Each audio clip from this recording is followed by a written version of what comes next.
નમસ્કાર મિત્રો, અમારી ચેનલમાં તમારું સ્વાગત છે। મિત્રો, રાજ્યમાં દિવસે ને દિવસે હત્યાના બનાવો વધી રહ્યા છે, ત્યારે સુરતના અડાજણ વિસ્તારમાં કાળજું કંપાવી દેતો હત્યાનો ચકચારી કિસ્સો સામે આવ્યો છે, જેમાં સિક્યુરિટી ગાર્ડનું કામ કરતા ત્રણ મિત્રો એક જ રૂમમાં રહેતા હતા।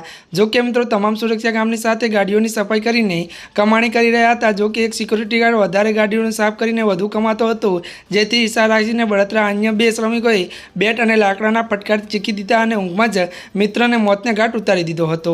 જો કે વિગતો મુજબ મૃત્યુ ત્યારે સિક્યુરિટી ગાર્ડનું મૂળ યુપીનો વતની હતો અને છેલ્લા 6 માસથી અડાજણ સ્થિત વેસ્ટ હાઇડેશનમાં સિક્યુરિટી ગાર્ડ તરીકે નોકરી કરતો હતો। સિક્યુરિટીનું કામ કરતા બીજા બે મિત્રો એક જ રૂમમાં સાથે રહેતા હતા।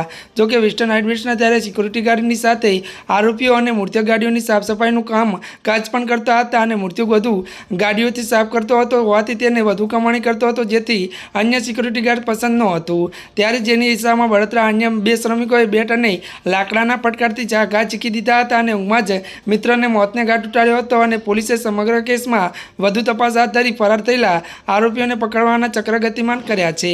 ત્યારે મિત્રો, આજના માટે આટલું જ। અમારી ચેનલને મિત્રો તમે લાઇક, શેર અને મિત્રો સબસ્ક્રાઈબ કરી દેજો। ધન્યવાદ।